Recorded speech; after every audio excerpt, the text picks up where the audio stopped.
नमस्कार. रोहिणीज किचन एक परफेक्ट रेसिपीमध्ये आपल्या सर्वांचं स्वागत. तर आता लवकरच गणपती बाप्पांचं आपल्या घरी आगमन होणार आहे. तर गणपती बाप्पाच्या नैवेद्यासाठी आज आपण बनवणार आहोत अगदी सोप्या पद्धतीने, तोंडात टाकताच विरघळणारे आणि तुम्हाला पहिल्याच प्रयत्नात जमतील असे गव्हाच्या पिठाचे चुरमा लाडू आपण आज बनवणार आहोत, तेही अगदी सोप्या पद्धतीने. चला तर मग रेसिपीला सुरुवात करूया. तर इथं चुरमा लाडू बनवण्यासाठी आपण घेतलेलं आहे 4 वाट्या गव्हाचं पीठ. हे गव्हाचं पीठ जाडसर असं दळून आणलेलं आहे. तर तुमच्याकडे जाड पीठ नसेल तर तुम्ही साधी कणी घेऊन त्यामध्ये रवा टाकून ही रेसिपी बनवू शकता. तर इथं आपण 4 वाट्या गव्हाचं पीठ घेतलेलं आहे. त्यामध्ये मोहन घालण्यासाठी आपण इथं घेतलेलं आहे पाव वाटी साजूक तूप किंवा 4 चमचे साजूक तूप इथं आपण घेतलेला आहे. तुपाऐवजी तुम्ही इथं तेलही वापरू शकता, पण तुपामुळे आपल्या लाडूला एकदम छान अशी चव येते. तर इथं आपण तूप गरम करून यामध्ये टाकलेलं आहे. तूप गरम आहे तर आपण चमच्याने आधी एकत्र करून घेऊ. त्यानंतर हे गरम असल्यामुळे चमच्यानेच आपल्याला एकत्र करून घ्यायचं आहे. आता हे तूप आपण पिठाला सर्व बाजूंनी छान असं एकत्र चोळून घ्यायचं आहे. तूप आणि पीठ इथं छान एकत्र झालेलं आहे. तर आपल्याला अशा पद्धतीने पिठाचा मुटकुळा करून बघायचा आहे. तर मुटकुळा तयार झाला तर इथं आपलं तूप बरोबर झालेलं आहे. तर अशा पद्धतीने आपण हे पीठ तयार करून घेतलेलं आहे. आता यामध्ये आपल्याला थोडं थोडं पाणी टाकून हे पीठ घट्टसर असं मळून घ्यायचं आहे. एकाच वेळेस आपल्याला सर्व पाणी टाकायचं नाही. थोडं थोडं पाणी टाकून हे पीठ आपल्याला भिजवून घ्यायचं आहे. हे पीठ आपल्याला खूप सैल भिजवायचं नाही. एकदम घट्टसर असा गोळा आपल्याला भिजवून घ्यायचा आहे. घट्टसर भिजवल्यामुळं आपले लाडूचे मुटकुळे जे आहे एकदम खुसखुशीत होतात. तर इथं आपण छान घट्टसर असं इथं पीठ भिजवून घेतलेलं आहे. 5 मिनटं आपण हे पीठ ठेवून त्याचे गोळे करायचे आहे. तर इथं छोटासा पिठाचा भाग घेऊन आपल्याला अशा पद्धतीने पिठाचे मुटकुळे बनवून घ्यायचे आहे. अशा पद्धतीने इथं मुटकुळे बनवून घ्यायचे म्हणजे ते तुपामध्ये किंवा तेलामध्ये छान तळले जातात. तर अशा पद्धतीने पूर्ण पिठाचे मुटकुळे इथं मी बनवून घेतलेले आहे. आणि दुसरीकडे आपण मुटकुळे तळण्यासाठी तूप गरम करायला ठेवलेलं आहे. तूप आपल्याला खूप जास्त गरम होऊ द्यायचं नाही. थोडंसं मंद आचेवर आपल्याला गरम झाल्यानंतर हे मुटकुळे यामध्ये टाकायचे आहे. खूप जास्त तेल किंवा तूप गरम झाल्यामुळे मुटकुळे जे आहेत ते वरच्या बाजूने खूप पटकन तळल्या जातील आणि आतमध्ये कच्चेच राहतील. त्यामुळे आपल्याला हे मंद आचेवर छान गोल्डन ब्राऊन होईपर्यंत तळून घ्यायचे आहे. तर इथं आपण मुटकुळे तळून घेऊ. अगदी 2 ते 3 मिनटात आपले हे मुटकुळे तळून होतील. तर तुम्ही इथे बघू शकता आपल्या मुटकुळ्यांना छान गोल्डन ब्राऊन असा कलर आलेला आहे. आणि हे मुटकुळे आपले तळून झालेले आहे. काढून घेऊ. आणि अशाच पद्धतीने राहिलेले सर्व मुटकुळे आपल्याला तळून घ्यायचे आहे. छान मंद आचेवर हे तळून घ्यायचे आहे. तर इथे आपण सर्व मुटकुळे तळून घेतलेले आहे. आणि त्याच तुपामध्ये आपल्याला इथं ड्रायफ्रूट तळून घ्यायचे आहे. इथं मी अर्धी वाटी काजूचे काप आणि अर्धी वाटी बदामाचे काप करून घेतलेले आहे. तुम्ही आवडीप्रमाणे इथं ड्रायफ्रूट वापरू शकता. तर अगदी 1 ते 2 मिनटं हे ड्रायफ्रूट आपल्याला यामध्ये तळून घ्यायचे आहे. थोडासा रंग बदललेला आहे आणि ड्रायफ्रूट इथं आपले तळून झालेले आहे. ते आता आपण काढून घेऊ. आणि मुटकुळे जे आहे ते आपल्याला इथं पूर्णपणे थंड होऊ द्यायचे आहे. त्यानंतर आपल्याला याचा चुरमा बनवायचा आहे. तर तुम्ही इथे बघू शकता इथं आपले मुटकुळे पूर्णपणे थंड झालेले आहेत. हे मुटकुळे आपल्याला अशा पद्धतीने तुकडे करून घ्यायचे आहे किंवा हे मुटकुळे आपल्याला कुस्करून घ्यायचे आहे.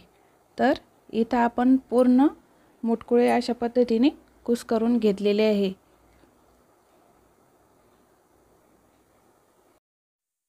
आता आपल्याला हे कुस्करून घेतलेले मुटकुळे जे आहेत ते एका मिक्सरच्या भांड्यात थोडे थोडे करून मिक्सरमध्ये आपल्याला पल्स मोडवर हे फिरवून घ्यायचे आहे। खूप जास्त बारीक आपल्याला याचा चुरमा बनवायचा नाही। तर इथं तुम्ही बघू शकता अशा पद्धतीने आपण हे मुटकुळे मिक्सरमध्ये फिरवून घेतलेले आहे आणि एकदम छान असा इथं आपला चुरमा तयार झालेला आहे। तयार झालेला चुरमा आपण आता एका भांड्यामध्ये काढून घेऊ। तुम्ही हे पीठ चाळूनही घेऊ शकता, पण इथं एकदम छान असा आपला चुरमा तयार झालेला आहे। तर तुम्ही इथे बघू शकता सर्व चुरमा इथं मी मिक्सरमध्ये फिरवून काढून घेतलेला आहे। त्यामध्ये आपल्याला आता टाकायचं आहे अर्धा चमचा जायफळची पूड, 1 चमचा वेलची पूड आणि आपण जे ड्रायफ्रूट तळून घेतलेले होते ते पण आपल्याला यामध्ये टाकून घ्यायचे आहे। आणि आपण मुटकुळे तळून घेतलेले होते तेच तूप इथं घेतलेले आहे आणि त्यामध्ये अजून 1 वाटी आपण इथं तूप घेतलेलं आहे। तर इथं आपण 2 वाट्या तूप वापरलेलं आहे। त्यामध्ये आपल्याला छान बारीक किसून घेतलेला गूळ यामध्ये घ्यायचा आहे।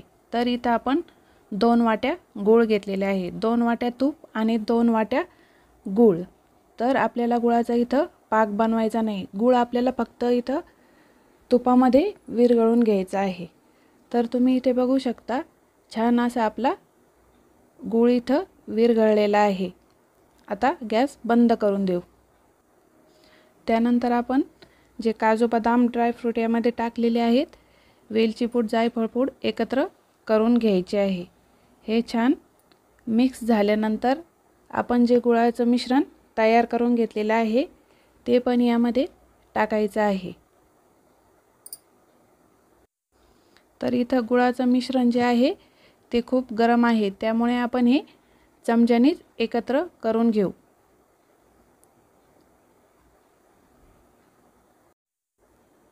इथं आपण छान गूळ यामध्ये एकत्र करून घेतलेला आहे आणि छान असा आपला इथं चुरमा देखील तयार झालेला आहे। तर तुम्ही इथे बघू शकता एकदम परफेक्ट असा आपला लाडूसाठीचा चुरमा तयार झालेला आहे। तुम्ही हा चुरमा लाडू न बनवता असाही खाऊ शकता। तर इथं आपल्याला आता बनवायचे आहे चुरम्याचे लाडू। तर अगदी आपल्याला आवडेल त्या आकारामध्ये इथं लाडू आपल्याला बनवून घ्यायचे आहे। थोडासा चुरमा घेऊन आपण हे छान असे लाडू बनवून घेऊ। हे लाडू करण्यासाठी अतिशय सोपे आहेत, पटकन हे लाडू बनवून तयार होतात। तर इथं आपण छान चुरम्याचा लाडू बनवून घेतलेला आहे। तर किती परफेक्ट असा आपला लाडू इथं तयार झालेला आहे, बघतानीच खावासा वाटतोय ना। तर अशाच पद्धतीने आपण सर्व चुरम्याचे लाडू बनवून घेऊ।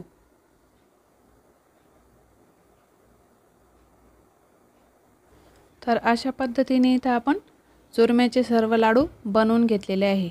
आजची ही चुरम्याच्या लाडूंची रेसिपी तुम्हाला आवडली असेल तर एक लाईक करायला विसरू नका आणि ही रेसिपी तुमच्या मित्रमैत्रिणींमध्ये शेअर करायलाही विसरू नका। आता आपण ह्या चुरम्याचे दुसऱ्या पद्धतीने लाडू कसे बनवायचे ते बघणार आहोत। तर आपण इथं चुरमा शिल्लक आहे त्यामध्ये आपण दुसऱ्या पद्धतीने लाडू बनवणार आहोत। तर इथं आपण मोद बनवण्याचा साचा घेतलेला आहे। तर या साच्यामध्ये आपण हा चुरमा अशा पद्धतीने दाबून भरायचा आहे। तर इथं तुम्ही बघू शकता आपण या साच्यामध्ये पूर्ण चुरमा भरून घेतलेला आहे आणि एका ताटामध्ये अशा पद्धतीने हा लाडू आपल्याला बनवून घ्यायचा आहे।